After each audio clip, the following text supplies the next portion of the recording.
bande de petits curieux. Bienvenue pour cette nouvelle vidéo. Préparez-vous à plonger dans les profondeurs de l'océan, car aujourd'hui nous explorons les records du monde fascinants des animaux aquatiques à écailles. Avant de commencer cette vidéo, je tiens quand même à vous remercier pour les 50 abonnés sur la chaîne.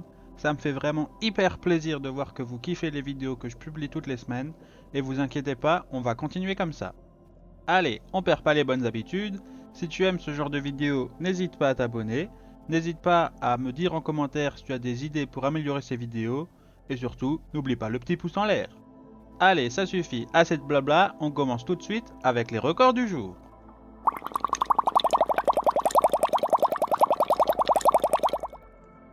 La plus grande espèce de poisson à passer toute sa vie en eau douce est actuellement partagée entre deux principaux concurrents. La première est le poisson-chat géant du Mékong. On le retrouve principalement dans le bassin du Mékong en Asie du Sud-Est et peut mesurer jusqu'à 3 mètres de long et peser 293 kg. Ces données ont été collectées d'après un spécimen de 2,7 mètres dans le fleuve du Mékong en Thaïlande en juin 2005. Un autre méga poisson du Mékong a cette fois-ci été capturé dans une partie cambodgienne du Mékong le 13 juin 2022. Il s'agit d'une femelle d'une raie pastenaque géante d'eau douce.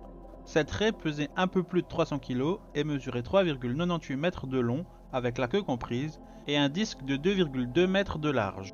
La découverte de la raie géante d'eau douce de 300 kg a eu lieu un mois seulement après la découverte d'un spécimen de 180 kg dans le même tronçon du fleuve Mékong. Ce tronçon se situe dans la province cambodgienne de Stung Treng. Les deux raies pastenagues ont été évaluées par des scientifiques internationaux du projet américano-cambodgien Merveille du Mékong, financé par l'Agence des États-Unis pour le développement international. Personnellement, j'aurais plutôt nommé ce projet Monstre du Mékong, mais bon, c'est pas moi qui décide. Une espèce apparentée de poisson-chat requin, le requin Parun, également appelé poisson-chat mangeur de chiens, décidément c'est vraiment des monstres ici, est réputé pour atteindre des tailles similaires à celles de son cousin le géant du Mékong, bien que la longueur moyenne des adultes soit de 2 mètres seulement. On retrouve cette espèce dans le bassin de la rivière Chao Phraya en Thaïlande, ainsi que dans le fleuve Mékong. On rapporte que l'arapaima d'Amérique du Sud atteint une plus grande longueur allant jusqu'à 4,5 mètres, cependant cette espèce ne pèse que aux alentours de 200 kg.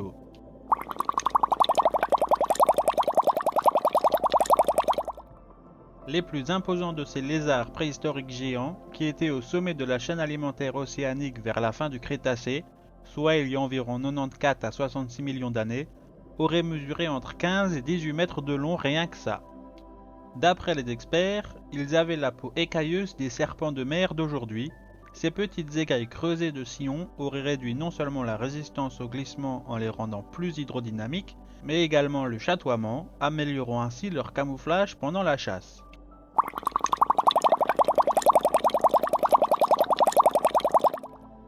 Comme indiqué dans la revue Communication Biology du 23 mai 2019, le poisson d'eau douce le plus âgé dont l'âge a pu être authentifié est le buffle à grande bouche. C'est un membre de la famille des meuniers originaire des eaux du drainage du bassin du Mississippi et de la baie d'Hudson dans le centre des États-Unis et le sud du Canada. Une étude en collaboration entre l'Université d'État du Dakota du Nord et l'Université d'Hawaï à Manoa, dirigée par l'étudiant diplômé Alec Lackman, a révélé que jusqu'à 90% d'une population de buffles à grande bouche était âgée de plus de 80 ans. Cela dépasse de loin la limite d'âge précédemment supposée de 26 ans pour cette espèce. Cet âge a pu être donné en comptant les cernes de croissance annuelle dans de fines sections d'otolithes prélevées dans 386 buffles à grande bouche appartenant à 12 populations différentes. Les otolithes sont des pierres blanches nacrées qui ont à peu près la taille d'un pois et se trouvent dans le crâne du poisson, juste sous l'arrière du cerveau. Une analyse approfondie de datation au radiocarbone a également été réalisée sur les otolithes. Elle a permis de valider les âges en prouvant que les cernes de croissance sont annuelles. C'est ainsi que le buffle à grande bouche est devenu le poisson d'eau douce le plus âgé, dont l'âge a été validé. Parmi tous les spécimens étudiés, 5 se sont avérés centenaires. La plus âgée de toutes, c'était une femelle collectée près de Pelican Rapids, dans le Minnesota, et elle avait 112 ans. Des cas de poissons d'eau douce plus âgés, tels que l'esturgeon jaune, ont été signalés. Malheureusement, ceux-ci sont basés sur l'analyse de leurs nageoires, les ouïe-dire locaux et les bouches à oreilles. Aucune de ces estimations d'âge n'a pu être validée. Le comptage des anneaux de croissance dans les otolithes est actuellement considéré comme l'un des moyens les plus précis pour calculer l'âge d'un poisson sauvage. Cette méthode a d'abord été utilisée pour établir l'âge du buffle à grande bouche, avant que la datation au radiocarbone ne soit effectuée pour étayer les décomptes d'âge constamment élevés. Les résultats obtenus par les deux techniques étaient cohérents. Le pourcentage élevé de poissons âgés dans plusieurs populations suggère sûrement une adaptation de l'espèce suite à un échec de reproduction de longue date, probablement dû au barrage construit dans les années 1930.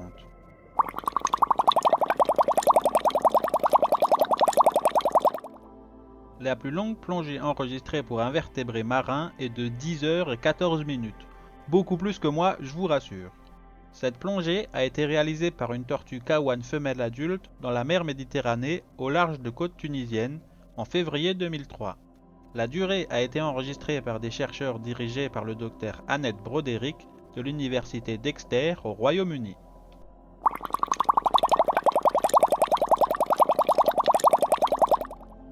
Comme indiqué dans la revue Zootaxa du 18 juin 2019, l'espèce de requin la plus récemment reconnue est le requin de poche américain. Il s'agit d'un type de requin cerf-volant. Capturé dans le golfe du Mexique en février 2010, le mâle juvénile de 142 mm de long n'est que la deuxième espèce de requin de poche découvert à ce jour.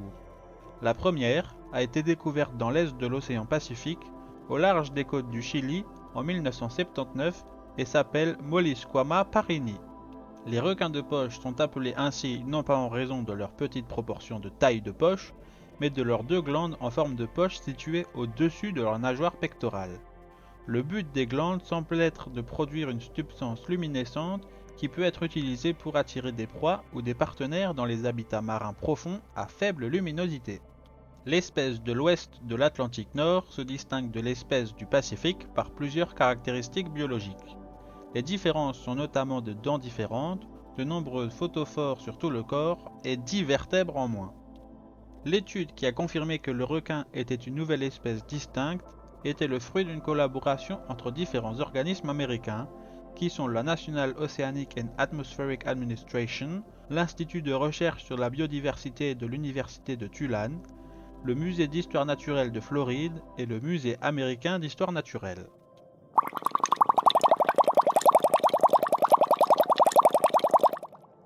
Le groupe taxonomique des poissons à nageoires rayonnées est le groupe taxonomique qui compte le plus d'espèces qui présentent de la bioluminescence. Jusqu'à 80% des poissons marins d'eau libre possèdent cette capacité dans une certaine mesure. La recherche a montré que la bioluminescence a évolué indépendamment 27 fois parmi les seuls poissons à nageoires rayonnées. Ce nombre peut atteindre 29 fois si on inclut les raies et les requins. Les poissons à nageoires rayonnées constituent un groupe très diversifié comprenant plus de 430 familles et environ 27 000 des 32 000 espèces de poissons existantes. Les exemples bioluminescents du groupe comprennent la baudroie, la hachette, le poisson crapaud, les anguilles gulpaires, le poisson lanterne et le poisson dragon. Toutes ces espèces sont soit des habitants de grands fonds marins, soit des espèces nocturnes qui utilisent leur lumière artificielle à diverses fins, notamment pour attirer des proies, tromper les prédateurs ou pour faire la cour à leurs partenaires. L'étude qui a mis en lumière ces résultats, et oui, on parle de bioluminescence, j'étais obligé de faire ce jeu de mots, a été publiée dans PLOS ONE le 8 juin 2016. Jusqu'à récemment, on pensait que la bioluminescence n'avait pas évolué plus de 40 fois dans l'ensemble de l'arbre de la vie. Cette hypothèse semble désormais peu probable étant donné la prévalence d'une évolution convergente parmi les seuls poissons marins. L'étude qui a permis d'arriver à ces résultats était le fruit d'une collaboration entre différents organismes américains qui sont l'Université d'État de Saint Cloud, le Musée américain d'histoire naturelle et l'Université du Kansas. Ils étaient tous dirigés par le Dr Matthew Davis de l'Université d'État de Saint Cloud. D'autres types d'organismes présentent une bioluminescence. On retrouve par exemple les lucioles, les vers luisants, les méduses et même les champignons.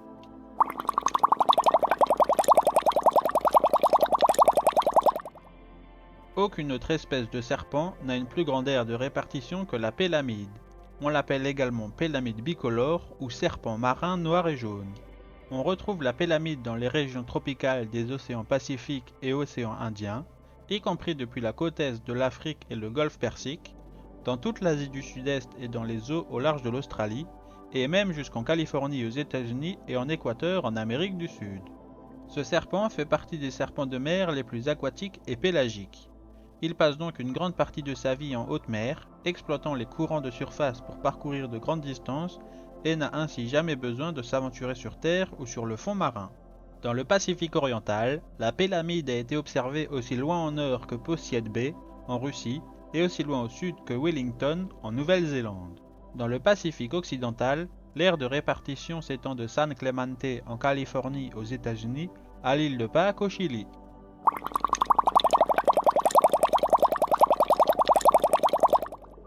Le plus gros poisson prédateur est le rare grand requin blanc. Les spécimens adultes mesurent en moyenne 4,3 à 4,6 mètres de long et pèsent généralement entre 520 et 770 kg. Il existe de nombreuses allégations faisant état d'énormes spécimens atteignant 10 mètres de long. Bien que peu d'entre eux aient été correctement identifiés, il existe de nombreuses preuves circonstancielles suggérant que certains grands blancs atteignent plus de 6 mètres de long.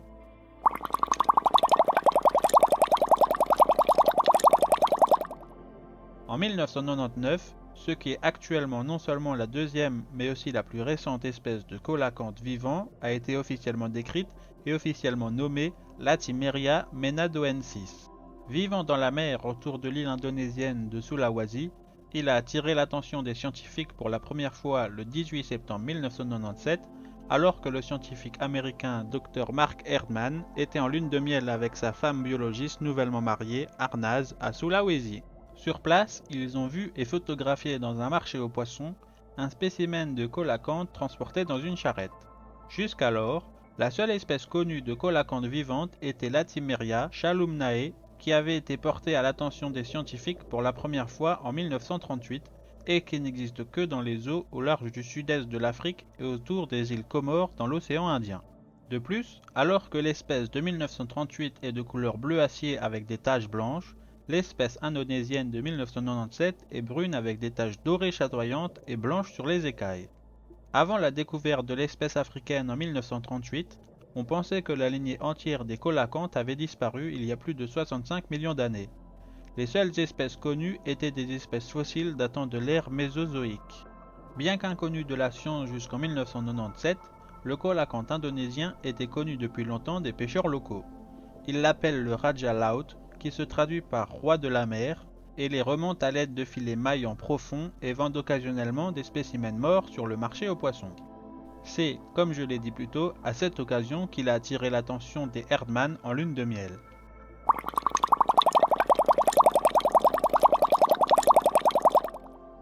Les poissons anadromes sont les poissons qui naissent en eau douce, migrent vers la mer en tant que juvéniles, puis retournent en eau douce pour frayer. La plus grande espèce à suivre ce mode de vie est le beluga. Il mesure en moyenne 2,2 à 2,4 mètres de long et pèse entre 65 et 130 kg. Attention tout de même, il existe des rapports faisant état d'individus dépassant 5 mètres et d'une femelle superlative collectée en 1827 dans l'estuaire de la Volga, pesant 1474 kg et mesurant 7,3 mètres de long. C'est juste énorme. On retrouve actuellement le beluga dans la mer Noire, il se reproduit alors dans le Danube, dans la mer Caspienne où il se reproduit alors dans le fleuve Oural, et dans la mer d'Azov où il se reproduit alors dans la Volga.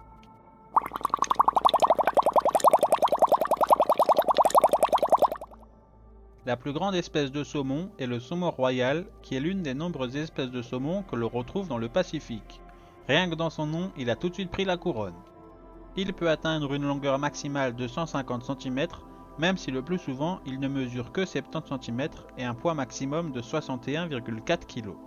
Le saumon atlantique, je vous laisse deviner où il vit, peut également atteindre une longueur maximale de 150 cm et mesure généralement jusqu'à 120 cm, mais il est plus léger que le saumon royal n'atteignant qu'un poids maximum de 46,8 kg.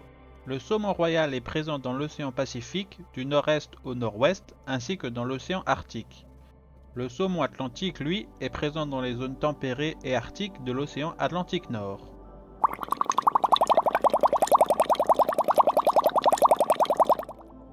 Les poissons osseux les plus lourds sont les moles, drôle de nom pour un poisson dur. Les adultes mesurent en moyenne 1,8 m et pèsent environ 1000 kg. Le spécimen le plus lourd jamais enregistré est une mole géante décédée trouvée au large de l'île Faial, aux Açores au Portugal, le 9 décembre 2021.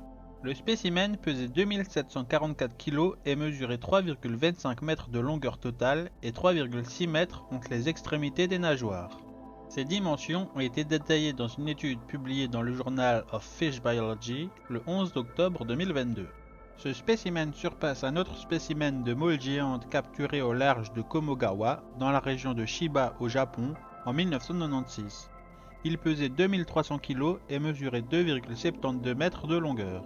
On pensait auparavant qu'il s'agissait d'une mole de mer, mais cela a été réfuté dans une étude de l'université d'Hiroshima, de l'université de Tokyo et de l'université Murdoch, publiée dans la revue Ichthyological Research le 5 décembre 2017.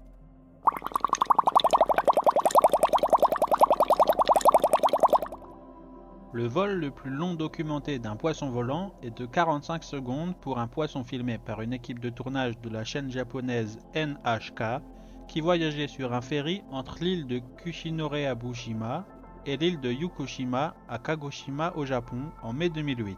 Sur base de la vitesse du ferry, on a estimé que le poisson se déplaçait à environ 30 km/h. Jusqu'en 2008, le vol le plus long enregistré par un poisson volant était de 42 secondes. Il avait été enregistré par un chercheur américain dans les années 1920, selon Junji Yonezawa. La distance typique parcourue par les poissons volants lors d'un vol plané est d'environ 50 mètres, mais certains rapports font état de parcours allant jusqu'à 400 mètres avant de s'immerger. Ils sautent parfois jusqu'à 6 mètres hors de l'eau.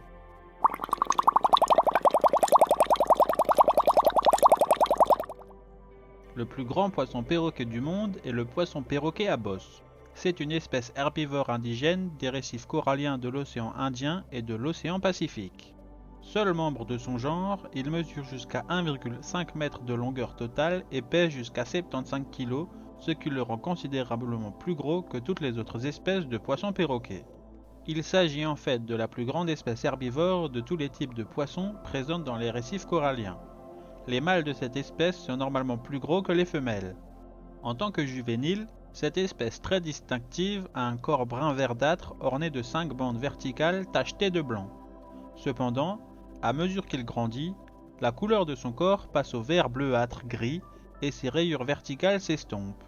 Il développe une bande jaune rosée sur le devant de son visage et le plus visible de tous, il développe une grande protubérance en forme de bosse sur sa tête, d'où son nom commun est dérivé.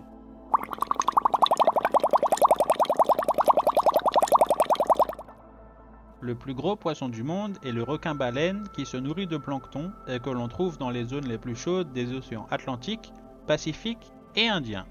Les mesures de ces poissons insaisissables varient considérablement d'une étude à l'autre ainsi qu'entre les régions. Les spécimens mesurés à ce jour mesurent en moyenne 4 à 12 mètres de long. Il est également bon de savoir que la maturité sexuelle est généralement considérée comme étant atteinte à partir de 9 mètres. Le plus grand spécimen scientifiquement documenté est une femelle requin-baleine capturée dans la mer d'Oman, au large de Veraval, dans le Gujarat en Inde, le 8 mai 2001. Elle mesurait 18,8 mètres de long. Et voilà, c'est terminé pour aujourd'hui. Vous avez pu partir à la découverte de 15 records du monde concernant les animaux aquatiques à écailles. Merci d'avoir regardé cette vidéo, et merci encore pour le palier des 50 abonnés qui a été franchi. Pour ceux qui ne sont pas encore abonnés, n'hésitez pas à vous abonner si la vidéo vous a plu et pour ne pas rater les prochaines. N'hésitez pas non plus à mettre un pouce en l'air pour me soutenir. Quant à moi, vous me retrouvez bientôt pour une nouvelle vidéo concernant les records du monde.